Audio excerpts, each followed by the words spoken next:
la nomination? C'est moi qui les ai recommandés au président. D'accord. Vous n'étiez pas opposé à sa nomination? Non, ce sont mes jeunes. Je ne peux pas m'opposer à leur nomination. C'est moi qui ai fait la proposition au président.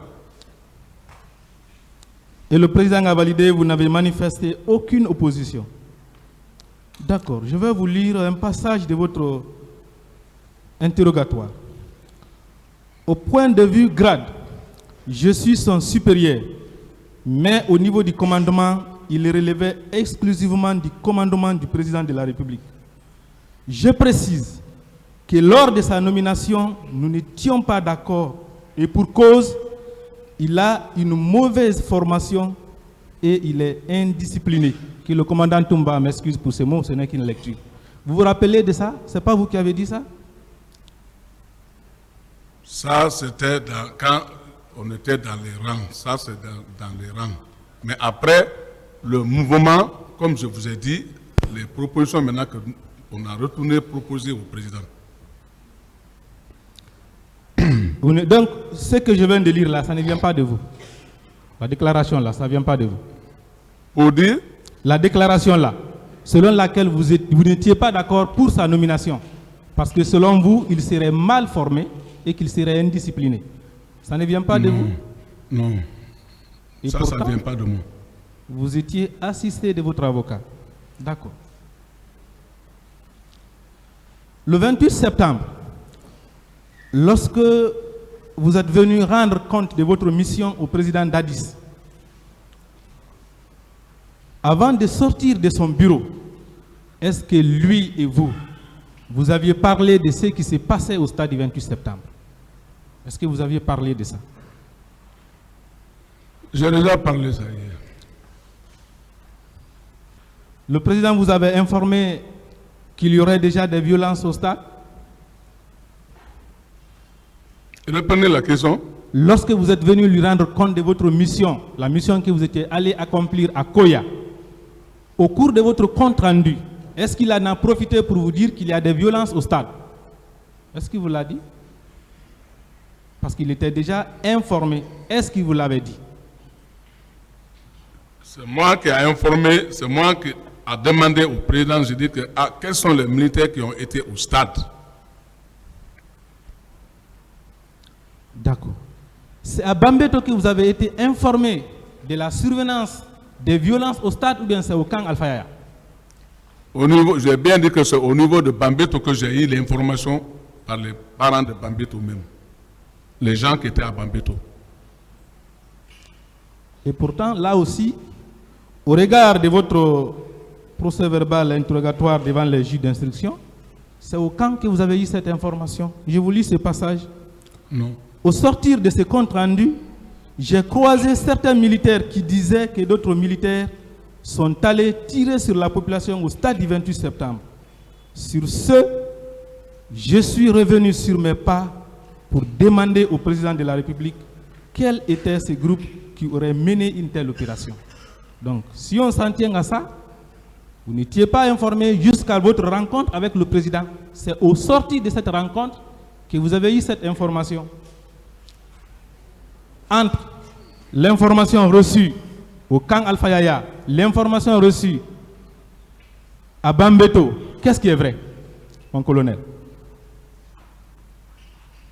Il y a eu deux versions. Ces deux versions, j'ai bien dit que c'est à partir de Bambeto, quand ils m'avaient informé à Bambeto que j'ai demandé de foncer au camp directement. Quand je suis parti au camp, directement je suis parti voir le président, j'ai dit quels sont les militaires qui sont allés faire le dégât au 28 septembre. Le président en réponse, il m'a dit qu'il n'en sait rien. Il n'en sait rien. À la sortie, que les militaires murmuraient auxquels ils ont dit le nom de Toumba, Marcel, et que même les Tébro, ils sont là-bas avec les policiers. C'est comme ça que j'ai expliqué. D'accord. Mon colonel, ces militaires qui exprimaient leur mécontentement de ce que ces trois, le colonel Thiegro, le commandant Toumba et Marcel Dilabogui sont allés faire au stade. Est-ce qu'on peut connaître leur nom? Non, mais dans les groupes militaires comme ça, tu peux pas, les gens en parlent n'importe comment, quand tu ne peux pas retenir, depuis combien d'années, tu ne peux pas retenir qui a dit ça, mais tu retiens les dits. Mais ce sont vos hommes, non? Ils les relevaient de vos unités, non? Ceux qui vous ont donné cette information. Bon, je ne peux pas les identifier maintenant. Mais ils les relevaient quand même de vos unités. Ils étaient du régiment là-bas. Est-ce que tous les militaires qui relevaient du régiment relevaient de vos unités, vous? Non. Ceux qui vous ont donné cette information, est-ce qu'ils relevaient de vos unités? Non, ils ne relevaient pas de mon unité, ils relèvent des autres unités, puisque nous, on n'était pas là-bas. Ils ne relevaient pas de vos unités. Voilà. D'accord. Là aussi, je vous fais lecture de vos déclarations devant les juges d'instruction. Je ne puisse vous le dire. Cependant, à mon arrivée au camp, les militaires de mes unités réagissaient en exprimant leur mécontentement face aux unités qui se sont rendues au stade. Ce sont eux qui ont parlé de Toumba, de Marcel, du colonel Thiegro et ses unités. Vous avez bien précisé que ce sont les militaires de vos unités. Et aujourd'hui, vous dites qu'ils ne relevaient pas de vos unités. Qu'est-ce que vous en dites, mon colonel? C'est ça. D'accord. C'est des militaires du camp. Il n'y a pas de problème. Mon colonel, vos propres enquêtes que vous avez menées concernant les événements du 28 septembre ont consisté à faire quoi? Les enquêtes que vous avez menées ont consisté à faire quoi? Mes propres enquêtes que moi j'ai menées, comme je vous ai déjà dit, c'est les deux là, et le troisième, lui, il a une mission avec les policiers toujours, qui est le colonel Thiegro. Donc les deux là, donc eux, c'est ça que moi j'ai miré là-dessus. Je dis que ceci là, sûrement quand on les met aux arrêts, nous allons connaître maintenant ceux qui sont derrière. Mon colonel, les enquêtes menées, quelles sont les opérations qui ont caractérisé ces enquêtes-là? Vous avez fait quoi? Vous êtes allé où? Vous avez interrogé qui? Vos enquêtes-là, elles ont consisté à quoi? Quand j'ai fait mes enquêtes, les ont dit qu'on m'a dit, et c'est à travers ça que moi je suis venu pour exprimer ça au président. D'accord.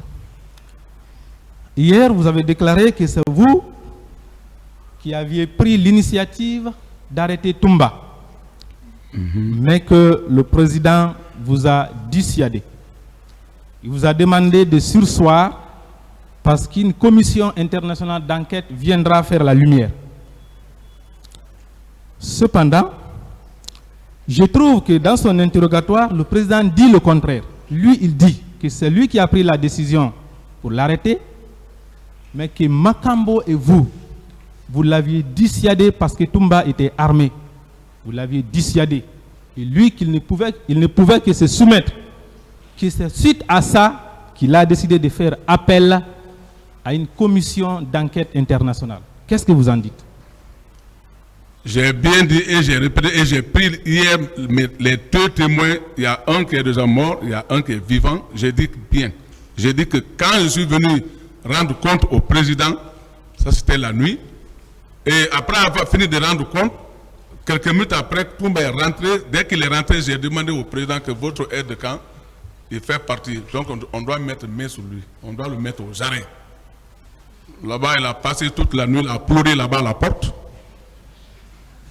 Hein? C'est dans ça maintenant que le président a dit non, restez tranquille.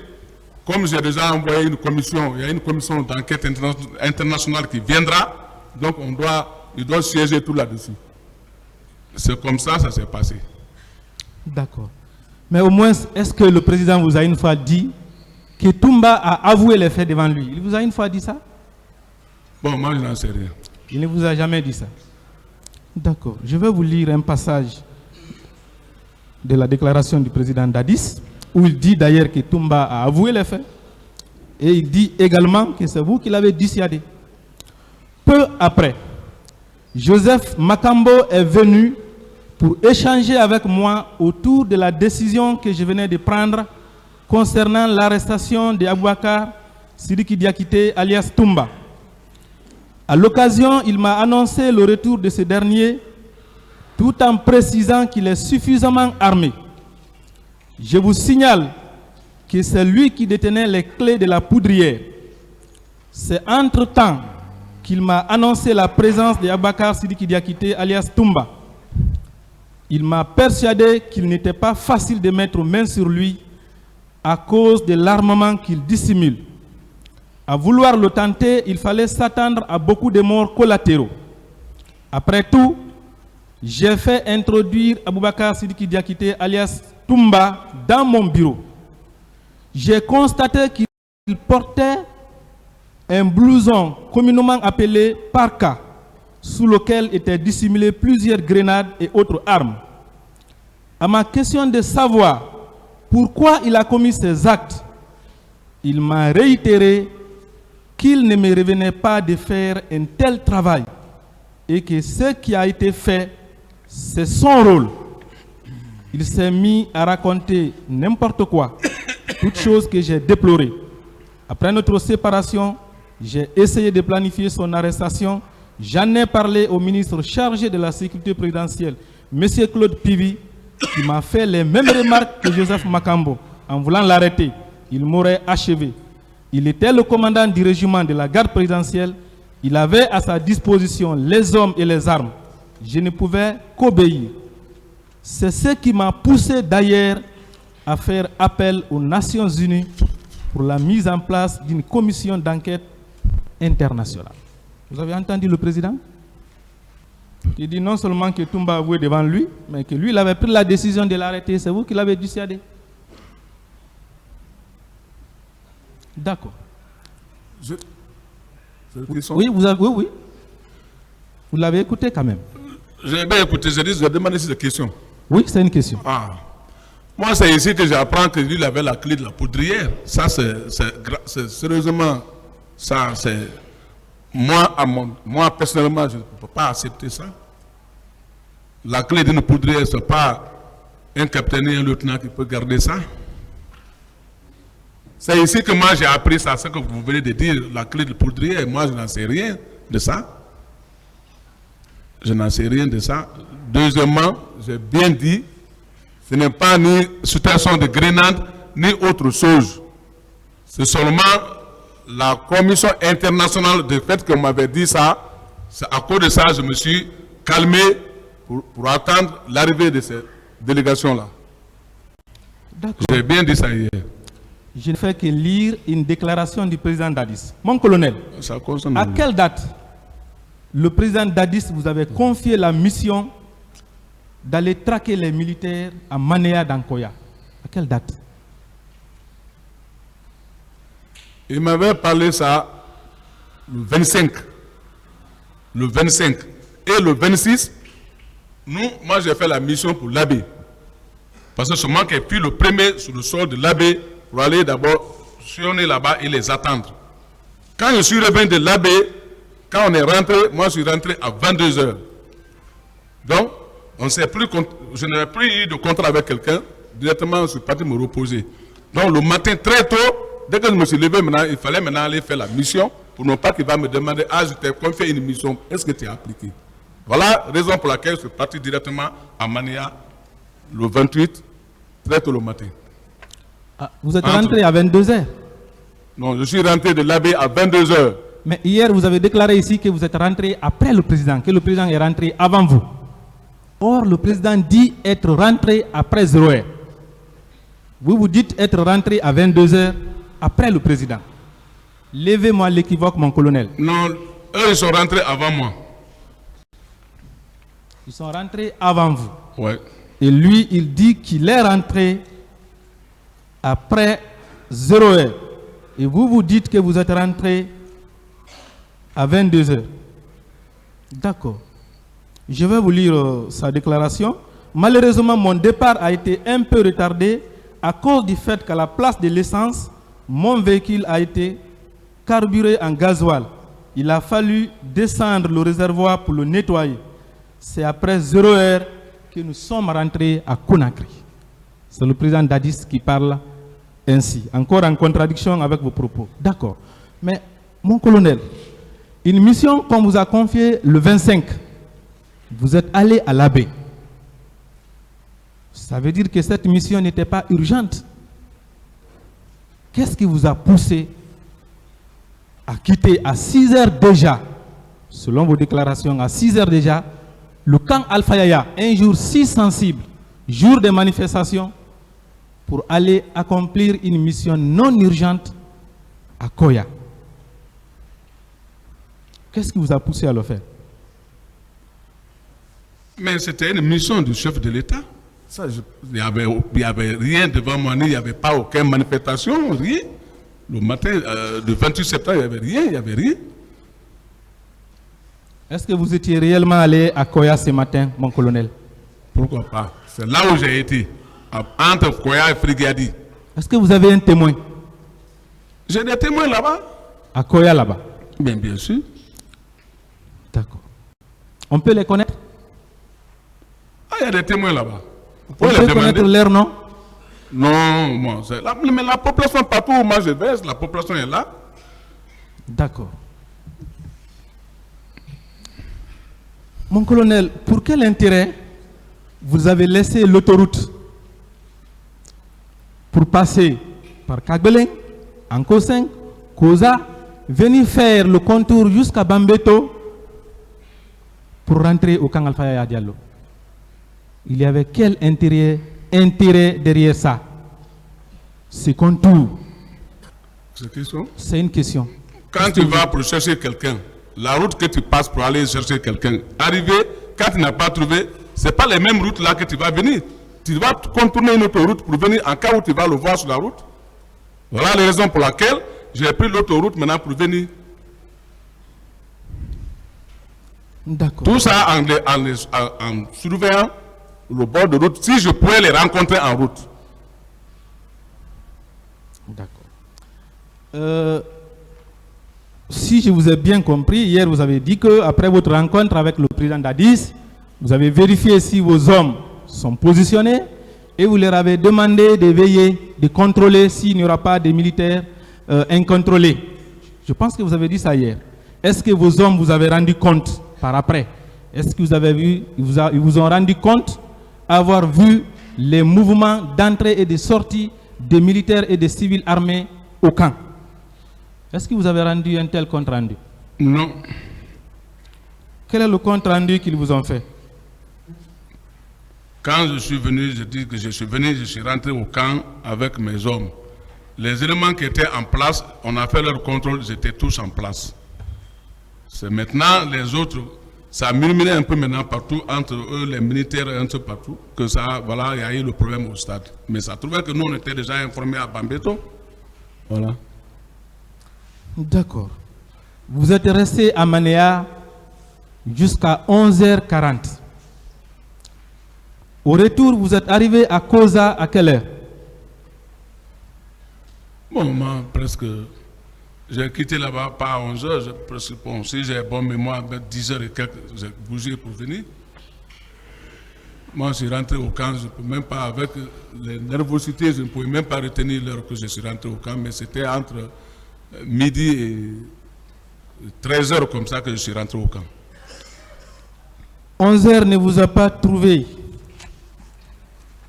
11h ne vous a pas trouvé à Manéa? Non. Manéa, dès 9h déjà, j'étais à Manéa. Non, je ne parle pas de l'arrivée à Manéa, le départ. Est-ce que 11h ne vous a pas trouvé là-bas? Nous, on a sonné là-bas un peu, après, on a replié. Donc, vous avez quitté, vous étiez resté à Manéa jusqu'à 11h40. Ça veut dire que vous êtes arrivé à Koza aux environs 13h et 14h, c'est ça? Non, bon, Koza, un peu plus tard, je peux dire que ça, c'était dans les vers midi, peut-être comme ça, qu'on est arrivé à Koza maintenant, pour rentrer au camp. Puisque la route était libre. Ok. Je vais vous lire un passage par rapport à Manéa où vous dites le 28 9e mois 2009, très tôt dans la matinée, plus précisément à 6h, je me suis rendu à Manéa dans Koya à mission du président de la République pour traquer des militaires qui avaient détourné des véhicules de l'armée, autrement dit des pick-up, J'y suis resté jusqu'à 11h40. Est-ce que vous pouvez quitter Amanea à 11h40 et arriver à Koza aux environs de midi, mon colonel? Est-ce que ça c'est possible? Je ne peux pas préciser l'heure. C'est pour ça que j'ai dit que je suis rentré au camp, peut-être vers 13h comme ça, je suis rentré au camp. Mon colonel, je vais vous lire un procès verbal de M. Diallo Djouma Bobo, victime de pillages et de vols à Koza. Il dit ceci. En effet, dans la soirée du 28 septembre 2009, aux environs de 14 h, en voulant se rendre au stade, au niveau du rond-point de Koza, un groupe de militaires déshabillés seulement en culotte se sont dirigés vers nous pour nous empêcher le passage tout en nous jetant les cailloux. À notre tour de rendre la monnaie. Entre-temps, un second groupe armé se sont mis à tirer. Pris de peur, nous avons rebroussé chemin. Pour une seconde fois, nous avons tenté de progresser, mais en vain. C'est entre-temps que les pick-up remplis de bérets rouges ont quitté vers la tannerie pour Koza. Nous nous sommes dispersés tous. C'est en cette occasion que ces agents ont commencé à défoncer les boutiques et annexes. Personnellement, ma boutique fut complètement pillée. Aux environs de 16 h, je me suis rendu sur les lieux où j'ai constaté personnellement les faits. Mon colonel, est-ce que vous avez participé à ces pillages? Je n'en sais rien. Vous n'en savez rien. D'accord. Mais est-ce que vous êtes venu sur les lieux après le pillage? Est-ce que vous êtes venu sur les lieux? Je n'en sais rien. Je ne connais pas. Comment je vais venir regarder là-bas? Je n'en sais rien. D'accord. Je vous lis sa réponse à la question de savoir s'il connaît ceux qui l'ont agressé. En toute franchise, je n'ai pas pu les identifier. À ce que je sache, ce sont les bérets rouges. Mais je vous précise qu'aux environs de 16h30 à 17h, Claude Pivi est venu avec ses éléments pour arrêter certains propriétaires de boutiques pour le camp. Mon colonel, ces boutiquiers que vous avez arrêtés pour les amener au camp, qu'est-ce que vous avez fait d'eux? C'est pas vrai. Une autre, Madame Mariama Kesoba, déclare ceci. En effet, dans la matinée du 28 septembre 2009, dormant dans ma boutique avec ma jeune sœur, j'ai été déconseillé par certaines connaissances de ne pas ouvrir la boutique. Aux environs de 14 h, contre toute attente, un premier groupe de personnes ayant sur leur tête un chiffon rouge, sans chemise, muni des flèches, est venu pour insulter grossièrement. Les jeunes du quartier ont riposté. Quelques instants après, les militaires sont sortis du camp avec leurs fusils en tirant pêle-mêle. C'est dans cette marée militaire que ma boutique a été pillée de tout son contenu. Qu'est-ce que vous savez de cette sortie des militaires du camp Alpha Diallo? Parce que vous aviez déjà quitté Manea, vous étiez déjà au camp. Qu'est-ce que vous savez de cette sortie des militaires? Je n'en sais rien. Vous n'en savez rien. Et ces civils armés de flèches sortis du camp Alpha Diallo, après votre retour de Manea, qu'est-ce que vous en savez? Je n'en sais rien.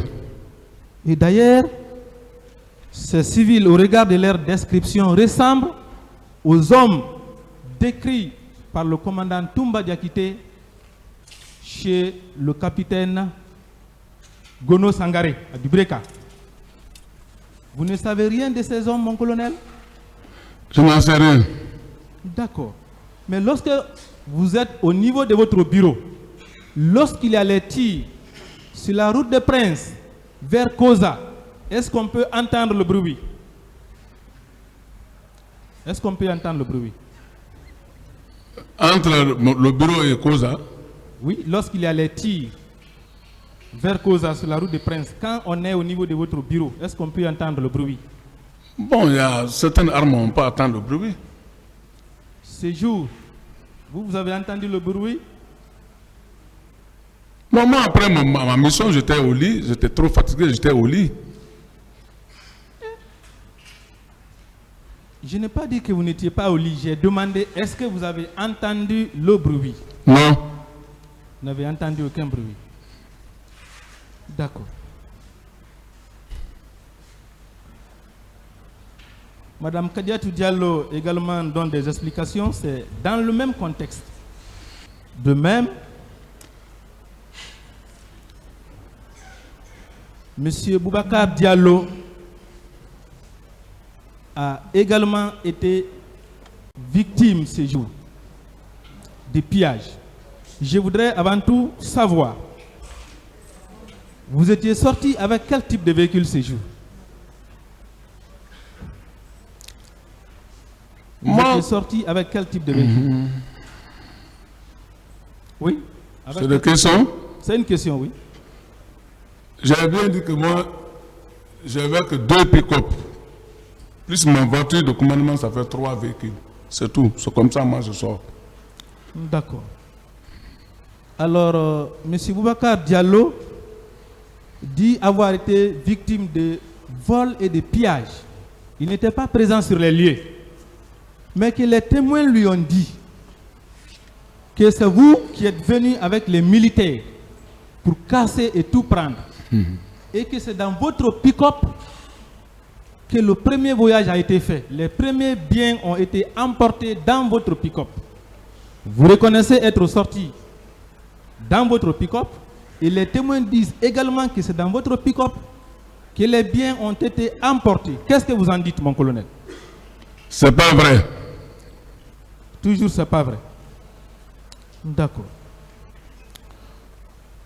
Mon colonel, suivez attentivement Monsieur Diallo Mamadou Aliou, qui a également été victime. Ce qu'il dit. J'ai reçu un coup de téléphone par un ami m'informant qu'ils sont en train de gâter les boutiques à Koza. Immédiatement, j'ai pris le chemin pour venir vers mon magasin. Mais j'ai été empêché par la présence des militaires bérets rouges. Mon ami Shérif Bari, qui avait forcé la situation, avait été arrêté par ces militaires pour le camp Alpha Yaya et le déposséder de tout ce qu'il détenait sur lui, argent et téléphone. Pour sa libération, il a payé la somme d'1,5 milliard de francs guinéens. Je précise que mon ami Shérif Bari a été arrêté par les gendarmes sur ordre de M. Pivi pour être déposé au camp. Qu'est-ce que vous en dites? Je n'en sais rien. Il n'y a pas de problème. À part ces procès-verbaux dont je viens de vous faire lecture, et les procès-verbaux qui ont été lus hier, j'ai ici 52 autres procès-verbaux de pillage. Pillage perpétré dans les mêmes conditions par les bérets rouges à Koza, toujours aux environs de 14 heures. Or, c'est vous qui avez été vu à cet endroit. Mon colonel, qu'est-ce que vous savez de ces pillages et vols? Qu'est-ce que vous savez? La station des bérets rouges que vous parlez là souvent, moi, c'est pas moi celui qui a des groupes de bérets rouges. Je vous ai bien déterminé qu'il y avait des bérets rouges à Bata, il y avait des bérets rouges à Kindia. Donc moi, l'essentiel est que moi, le groupe qui était avec moi était bien contrôlé par moi-même. C'est pas vrai. Mais vous avez au moins été vu. Vous avez été vu, au moins. D'accord. Mon colonel, ce jour 28 septembre, est-ce que vous étiez revêtu de béret rouge, vous et vos hommes? Est-ce que vous étiez revêtu de béret rouge? Question? C'est une question, oui. Moi, depuis mon rentrée dans l'armée, on m'a doté de béret rouge. Je suis toujours un béret rouge, jusqu'à présent. D'accord. Or, Les témoins affirment vous avoir vu à Amdalaï. Le commandant Toumba dit vous avoir vu à Amdalaï. Monsieur Mohamed Ba déclare que son fils a été fusillé par un béret rouge. Ce groupe de bérets rouges, puissamment armé, est-ce qu'il a été conduit par vous? Est-ce que c'est vous qui avez tiré sur ces jeunes? C'est pas moi, ni mon groupe. D'accord. Et jusqu'à présent, les parents n'ont pas retrouvé le corps. Ils l'avaient retrouvé à l'hôpital. Donc, on leur a dit non, il faut attendre que le corps soit enregistré de revenir le lendemain. Le lendemain, ils sont venus jusqu'au niveau des rails, tout près de l'hôpital Donka. C'est là où ils ont été chassés par les bérets rouges, chassés même et frappés par les bérets rouges. Or, plusieurs témoins disent que vous étiez venus aux environs là-bas avec les bérets rouges. Qu'est-ce que vous savez de cette situation? Même hier, j'ai bien dit, j'ai dit que moi, je n'ai jamais braqué l'arme sur un Guinéen, ni tiré sur un Guinéen. Si je suis au front, là, je peux prendre l'arme au front, mais en Guinée, je n'ai jamais braqué l'arme sur personne ici en Guinée. Vous pouvez demander les Guinéens, ceux qui me connaissent bien. Donc, ce n'était pas moi, ce n'est pas vrai. D'accord. Je vous lis un bref passage de M. Sidibé Ousmane qui explique comment il a été séquestré au camp Alpha Yaya par le colonel Thiegro. À peine on nous débarquait, le capitaine Thiegro est arrivé en donnant l'ordre aux militaires, aux agents de nous frapper et nous enfermer, où j'ai fait personnellement 4 jours. Lorsqu'on a fini de manger, le 4e jour, un militaire m'a chargé d'aller déposer le bol. Et c'est dans cette optique que j'en ai profité pour prendre la tangente, alors qu'on disait dans ma famille que je suis déjà mort. Ce monsieur qui a décrit sa séquestration vous a cité. Il vous a cité. Il a cité le colonel Thiegro. Vous l'avez agressé. Et il a même dit vous avoir vu même aux environs du stade. Qu'est-ce que vous en dites, mon colonel? C'est pas vrai. D'accord. Alors, mon colonel, monsieur Yacouba Bari, a déclaré au juge d'instruction que le 28 septembre 2009, après 0 heure, sur ordre du président Dadis et du ministre de la Santé, le colonel Chérif Diaby, il a vu les personnes être embarquées à partir de votre prison au camp Alpha Yaya. La nuit tard. Qu'est-ce que vous en dites? C'est pas vrai. Personne n'a été embarqué à partir de votre prison séjour? Je n'en sais rien. Vous n'en savez rien. D'accord. Mon colonel,